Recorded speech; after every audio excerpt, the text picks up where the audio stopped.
Everyone, I am Prarambhika. Welcome back to Sagun academy. आज हमारा chapter fourth है क्लास 10 का क्वाड्रेटिक इक्वेशन। क्वाड्रेटिक इक्वेशन में बहुत चीजें मतलब कि कोई टॉपिक या कॉन्सेप्ट तो वैसे नहीं है कि जिसको हम आपको समझा सकें, बट हाँ इसमें कुछ फॉर्मूलेज हैं, उसमें कुछ फॉर्मूला है, उसको आपको याद करना होगा। जो जैसे मैंने अभी बेसिक से फॉर्मूलेज आपको अभी मैं आपको समझा दूंगी, और इसमें आपको आई होप कि फॉर्मूला देखने के बाद समझ नहीं आएगा, बट मैं हर एक फॉर्मूले की आपको एक एक क्वेश्चंस करा के जरूर दूंगी। चलिए आप देखते हैं। पहला हमारा ये स्टैंडर्ड फॉर्म है, ax² + bx + c = 0। ये आपको मैंने पॉलिनोमियल लिनियर में दोनों में आपको ये मैंने स्टैंडर्ड फॉर्म सेम ही है, लिनियर इक्वेशन के इक्वल ही है। अब हमारा आता है श्रीधराचार्य फॉर्मूला। श्रीधराचार्य फॉर्मूला ये आप लोगों के लिए नया जरूर है, बट इसको याद करना है, बहुत ही सिंपल है। देखिए जैसे यहाँ x = -b ± √b² - 4ac/2a, यही है हमारा श्रीधराचार्य फॉर्मूला। उसके बाद हमारा आता है नेचर ऑफ रूट। यहाँ पे नेचर ऑफ रूट लिखा है, यहाँ d का मतलब होता है डिस्क्रिमिनेंट।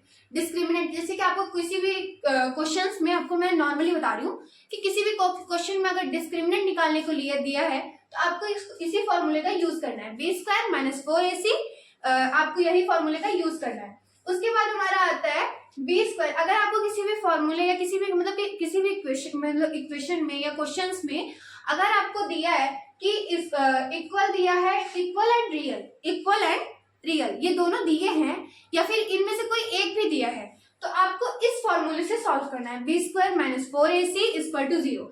ज्यादा करके क्वेश्चंस में इक्वल जरूर दिया रहता है अगर इस मेथड से सॉल्व करना रहता है, ठीक है। उसके बाद हमारा आता है b² - 4ac > 0। अब इसमें क्या होता है, अगर इस फॉर्मूले से इस मेथड से हमको सॉल्व करना है तो हमारे क्वेश्चन में रियल या फिर अनइक्वल जरूर दिया रहता है, अनइक्वल या रियल इन दोनों में से कोई एक दिया रहेगा। जैसे यहाँ पर ज्यादा करके रियल दिया रहता है, जो ज्यादा क्वेश्चंस दिए रहते हैं, ज्यादा क्वेश्चंस में नाम मैं उसका बता रही हूँ आपको। उसके बाद हमारा आता है b² - 4ac < 0। अब देखिए < 0। अब हमारा roots will not be root, मतलब इसमें नो रियल रूट होते हैं, कोई भी रियल या अनइक्वल कुछ नहीं होता। लेकिन देखिए अब ये हमारा कौन सा था, हाँ < 0। ये जो इक्वेशन है, ये जो फॉर्मूला है हमारा, इसमें होता क्या है, जब ये होल नंबर होते हैं हमारे इसमें, जैसे इस मतलब कि क्वेश्चंस में आपके होल नंबर होते हैं, अगर होल नंबर होल स्क्वायर पूरा हुआ उसका, तब हम इस मेथड का यूज करेंगे। बट अगर आपका होल मतलब कि वो उस नंबर को हम रेशनल नंबर भी कहते हैं। अगर जैसे कि इस मेथड में आपको रियल या अनइक्वल एक क्वेश्चन में आपको दिया है, लेकिन अगर उसमें बोल रहा है आपको कि जैसे कि आपको बोल रहा है कि उसमें रेशनल और इरेशनल, अगर एमसीक्यू में आते हैं ऐसे कि इसमें रेशनल है कि इरेशनल है, ये मेथड, तो आप उसको क्या बोलेंगे, रेशनल नंबर है। और अगर लेकिन अगर मतलब कि आपको रेशनल नंबर इरेशनल में अगर इरेशनल आ गया आपका, तो उसमें ये रहेगा कि होल स्क्वायर नहीं रहता, वहां इरेशनल टिक लगाएंगे, जहां होल स्क्वायर रहता है वहां पे रेशनल टिक लगाएंगे, ठीक है। आगे देखते हैं। अब हमारा आता है α + β = -b/a, अल्फा × बीटा c/a। आप सोच रहे होंगे कि इसको तो पढ़ाया गया है लिनियर इक्वेशन में भी, तो लेकिन इसमें क्यों आ रहा है, क्वाड्रेटिक इक्वेशन में क्यों आ रहा है, बट ये यहाँ पर क्वाड्रेटिक इक्वेशन में भी इसका यूज होता है। अच्छा, आपको ये चीज मैंने आपको बताया था कि ax के साथ जब मतलब कि किसी कांस्टेंट के साथ, या a b c हमारे जो थे कांस्टेंट थे ना, ये मैंने आपको बताया था। अब एक्स वाई आपको बताया था मैंने वेरिएबल है, बट अगर किसी नंबर के साथ x रहता है तो हम उसको क्या बोलते हैं, कोफिशिएंट। जैसे कि यहाँ पर b, हम इसको b को a और b c को हम कांस्टेंट माने, मतलब वो नंबर है, तो अगर नंबर के साथ x होता है तो उसको हम क्या कहते हैं, कोफिशिएंट कहते हैं, नॉर्मल। जैसे कि यहाँ पे bx मान लीजिए, ये हमारा कोफिशिएंट हो गया, ओके, कोफिशिएंट हो गया। अब देखिए, अब यहाँ पर -b/a किसी में आपको बोलता है कि सम ऑफ जीरोस या प्रोडक्ट ऑफ जीरोस का आप रिलेशन बताइए, बिटवीन रिलेशन बताइए, तो उसमें आपको लिखना पड़ता है कोफिशिएंट, ऐसे करके कुछ फॉर्मूलेस रहते हैं। आप बहुत बच्चे याद करने की कोशिश करते हैं, बट उसको याद नहीं करना रहता, उसको समझना रहता है। वो सिंपल मेथड में, जैसे ये -b/a आप याद किए हो, एकदम इसी तरीके से है, बस आपको उसको समझना रहेगा। चलिए आज मैं समझाती हूँ आपको। जैसे कि -b/a, तो पहले क्या है, मैंने आपको यहाँ पे पहले ही बता दिया था कि b हमारा जो है यहाँ पर है और वो कांस्टेंट के साथ x लगा है कि नहीं लगा है? लगा है। अब अगर अल्फा प्लस बीटा है हमारा यहाँ पर, अल्फा प्लस बीटा -b/a, ठीक है, यही फॉर्मूला होता है। क्लियर? अब देखिए यहाँ पर b की जगह हमको bx लगाना है कि नहीं लगाना, और bx हमारा क्या है? कोफिशिएंट टर्म है। तो अब हमारा यहाँ पर पहले हम माइनस लगा दिए, इसी को इस मेथड में हम कन्वर्ट कर रहे हैं और कुछ नहीं कर रहे हैं, ठीक है। तो अब माइनस की जगह, अब माइनस लगा दिया मैंने, सिंपल इसमें अपॉन खींच दिए। अब देखो, अब b की जगह हमारा bx है, bx हमारा कोफिशिएंट है, तो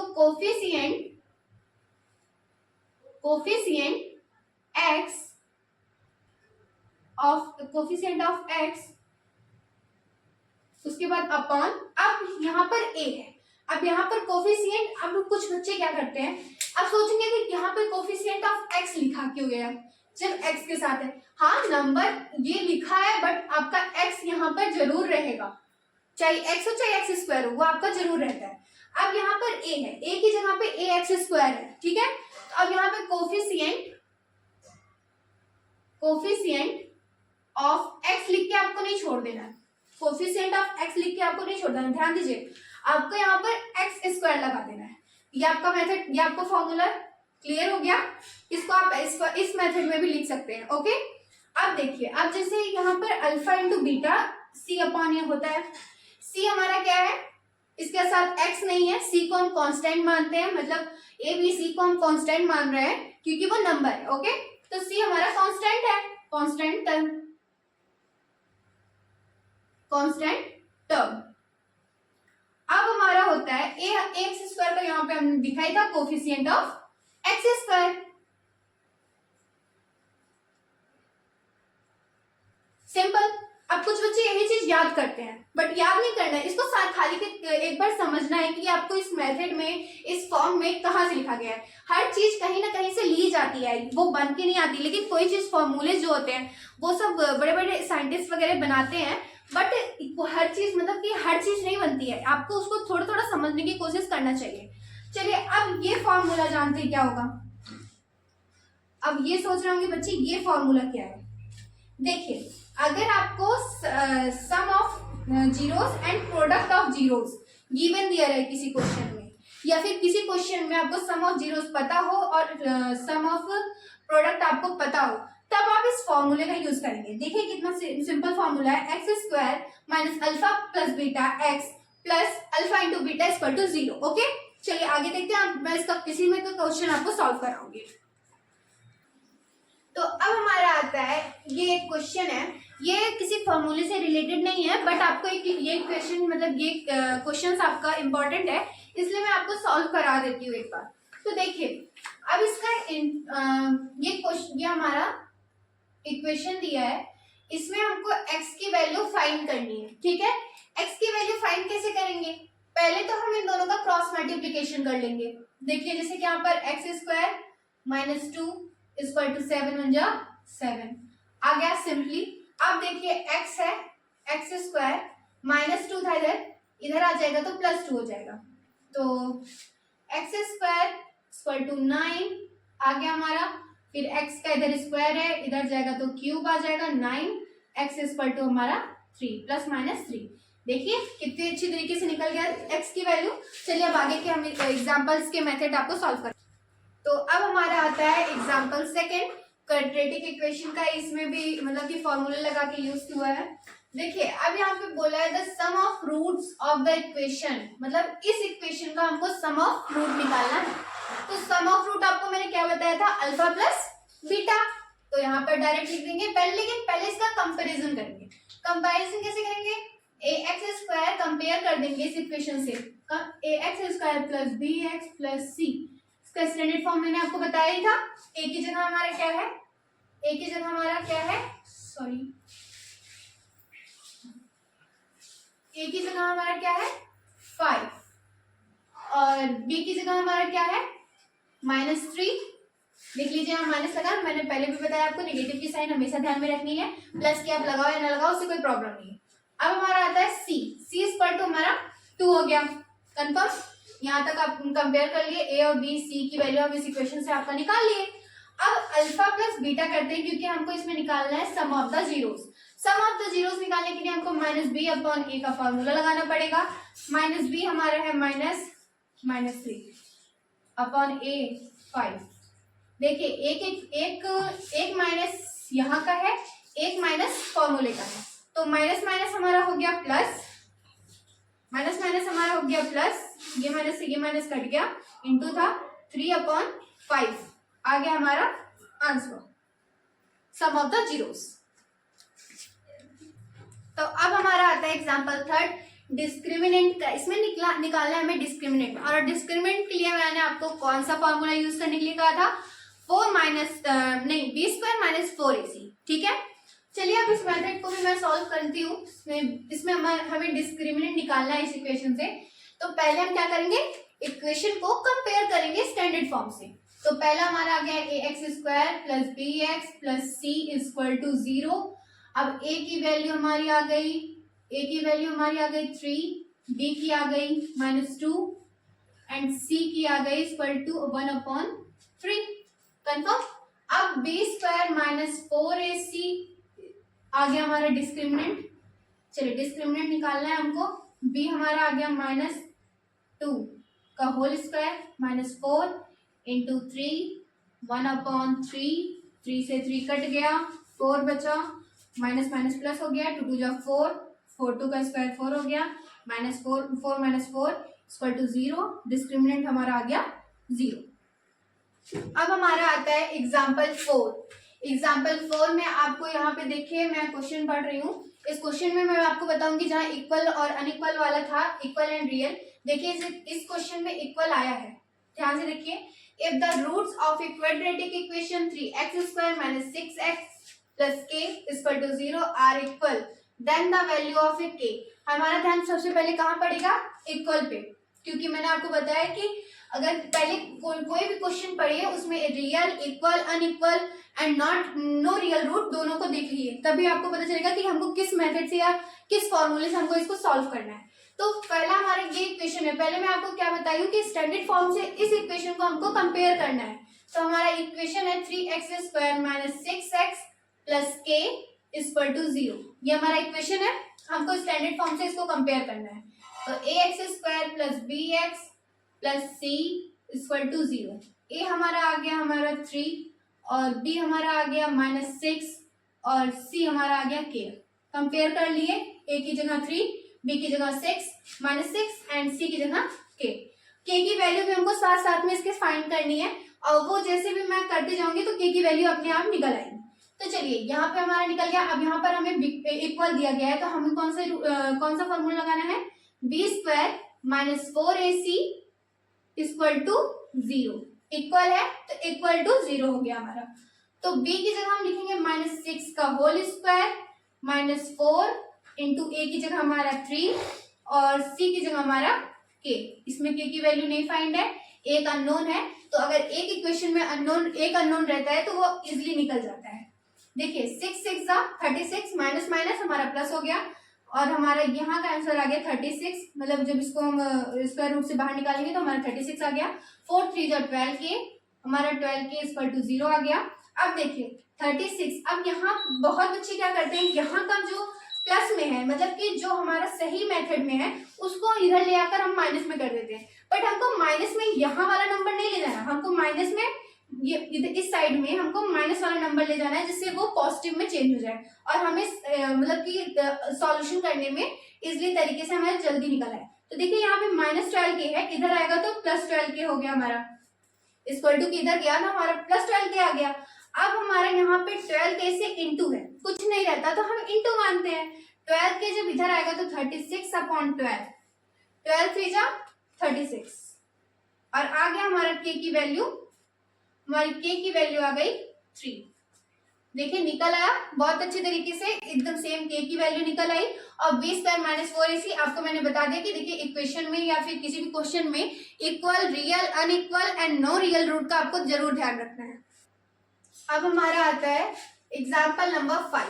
एग्जाम्पल नंबर 5 में हमारा क्वेश्चन क्या है देख लीजिए। Roots of the quadratic equations, ये 3x² plus 5x plus 3 equal to 0, ये हमारा इक्वेशन दिया गया है। इसमें बोला क्या है, हमें roots of the quadratic equation निकालना है। इसमें roots of the quadratic equation निकालने के लिए हमें डिस्क्रिमिनेंट निकालना पड़ेगा, और डिस्क्रिमिनेंट का फॉर्मूला है b² minus 4ac equal to, नहीं b² माइनस 4ac है, इक्वल टू नहीं लगेगा उसमें। तो चलिए पहले तो हमको इक्वेशन को पहले कंपेयर करना रहता है, तभी हम निकाल पाते हैं। तो कंपेयर करने के लिए हमको स्टैंडर्ड फॉर्म लिखना पड़ेगा, ax² plus bx plus c equal to 0। आप लिख भी सकते हैं और नहीं भी लिख सकते, वो आपके ऊपर है। अगर आप समझ गए हैं तो अच्छी तरीके से उसको आप वैसे भी निकाल सकते हैं, बट आप ऐसे करेंगे तो आपको ज्यादा आसानी रहेगी। तो a की वैल्यू हमारी निकल गई 3, b की वैल्यू हमारी निकल गई 5 और c की वैल्यू हमारी निकल गई 3। ठीक है, अब हमारे यहाँ a b c की वैल्यू निकल गई।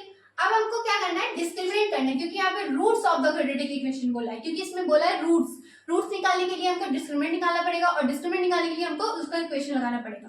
तो डिस्क्रिमिनेंट का फॉर्मूला होता है b² माइनस 4ac, यही हमारा डिस्क्रिमिनेंट का फॉर्मूला होता है। तो फॉर्मूले की जगह पे हमको इसकी वैल्यू पुट करके सॉल्व करके हमको निकालना है।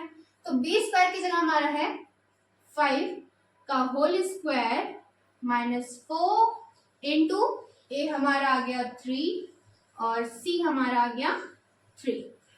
a भी हमारा 3 है और c भी हमारा 3। अब 5² हमारा 5 का स्क्वायर क्या होता है, 25 होता है। 5 का स्क्वायर हमारा 25 आ गया। 4 3 जा 12 इंटू 3। ठीक है, अब हमारा आ गया यहाँ पे 25 माइनस 12 3 जा 36, और इधर से हमारे यहाँ पर अगर माइनस किए तो -11 आ गया। अब -11, अब इसमें बोला गया है आपको कि -11 roots of the quadratic equation निकालना है। तो roots of the quadratic equation निकालने के लिए आपको पहले ये पता करना है कि ये 0 से कम है कि 0 से ज्यादा। ये 0 से क्या है, कम है। तो 0 से कम को हम 0 से लेस दें, ये हमारा आ गया। अगर इस मेथड में है तो हम इसको क्या बोलते हैं, इसको बोलते हैं नो रियल रूट। निकल गया हमारा रूट, नो रियल रूट। अब हमारा आता है एग्जाम्पल नंबर 6। एग्जाम्पल नंबर 6 में हमारा क्या है, if the equation x² minus 4x plus a equal to 0 has no real root. देखिए मैंने आपको बोला था कि आपको क्वेश्चन में ही उसका आंसर मिल जाएगा। क्वेश्चन में ही आपको मिल गया कि हमको इसको किस मेथड से सॉल्व करना है। यहाँ पर क्या बोला गया है, no real root. No real root में आपको कौन सा फॉर्मूला लगेगा, b² minus 4ac less than 0। अब देखिए यहाँ पे हमको ये वाला फॉर्मूला पता चल गया कि हमको किस फॉर्मूले से इसको निकालना है। अब सीधे हमको क्या निकालना है, x² minus 4x plus a equal to 0। अब हमको इसको स्टैंडर्ड फॉर्म से कंपेयर करना है। स्टैंडर्ड फॉर्म से कंपेयर कैसे करते हैं, ax² plus bx plus c equal to 0। a की जगह हमारा क्या है, अब क्या करेंगे, a की जगह कुछ बच्चे उठा के x रख देते हैं, बट a की जगह हमको x नहीं रखना। x के आगे जो नंबर, x के आगे कोई नंबर नहीं है तो हमको यहाँ पर 1 मान लेना है। ठीक है, अब लेकिन यहाँ पर आपको 1 नहीं मानना, क्योंकि यहाँ पर a है और a b c हमारा कांस्टेंट होता है, x y से वेरिएबल होता है, a हमारा कांस्टेंट होता है। चलिए अब a हमारा क्या हो गया यहाँ पर 1, b हमारा हो गया यहाँ पर -4 एंड c हमारा हो गया यहाँ पर a। अब इसमें साथ साथ में ये भी है कि आपको a की वैल्यू भी फाइंड करनी है। तो इसको जब हम सॉल्व करेंगे तो हमारे साथ में a की वैल्यू भी फाइंड हो जाएगी। नो रियल रूट से आपको इसकी वैल्यू फाइंड करनी है। चलिए इस इक्वेशन को पहले कोई भी क्वेश्चन, मतलब कि कोई भी क्वेश्चन पढ़िए तो उसको पहले समझिए, फिर आपको उसको सॉल्व करिए। लेकिन क्वेश्चन में आपके आंसर जरूर छिपे रहते हैं। आपको क्वेश्चन अगर अच्छे से पढ़ेंगे तो आपको आंसर अपने आप मिल जाएगा। तो चलिए पहले इसको सॉल्व करते हैं हम। b² minus 4ac greater than 0। ठीक है, ये फॉर्मूला लिख दिया। b² मतलब -4 का whole square minus 4 into a की जगह 1 है, c की जगह हमारा a आ गया, उसके बाद लेस देन 0। अब a का स्क्वायर करेंगे, 4 4 जा 16, माइनस माइनस प्लस हो गया, यहाँ हमारा 16 आ गया। 4 माइनस 1 मतलब 4a आ गया हमारा, 4 इंटू a। ठीक है, 6 माइनस 4। अब हमें यहाँ 6 माइनस 4 जो है, पहले हमको -4a को इधर ले आना है। 16। ये हमारा पहले भी बोला था कि प्लस को नहीं छूते हैं, प्लस से कोई छेड़छाड़ मत कीजिए। जब माइनस में है उसको प्लस में बनाने की कोशिश कीजिए, बट जो प्लस में है उसको माइनस में मत कीजिए। अगर प्लस वाले को हम माइनस में करेंगे तो हमारा सोल्यूशन अच्छी तरीके से नहीं निकलेगा। तो हम पहले इसको माइनस वाले को हम प्लस में लेकर आते हैं, तो इधर आ जाएगा हमारा 4a, ठीक है। अब 16 के आगे हमारा क्या है, a यहाँ पर बचा, यहाँ इसका इंटू है, इधर आ जाएगा तो इसका डिवाइड हो जाएगा। 4 1 जा 4, 4 4 जा 16, 4a। a की वैल्यू हमारी यहाँ निकल आई, a की वैल्यू हमारी यहाँ पे निकल आई 4। देखिए इसी मेथड से हमने सॉल्व किया और a की वैल्यू हमारी निकल आई। अगर वीडियो अच्छी लगी हो तो लाइक एंड सब्सक्राइब जरूर कीजिएगा। Thank you for watching.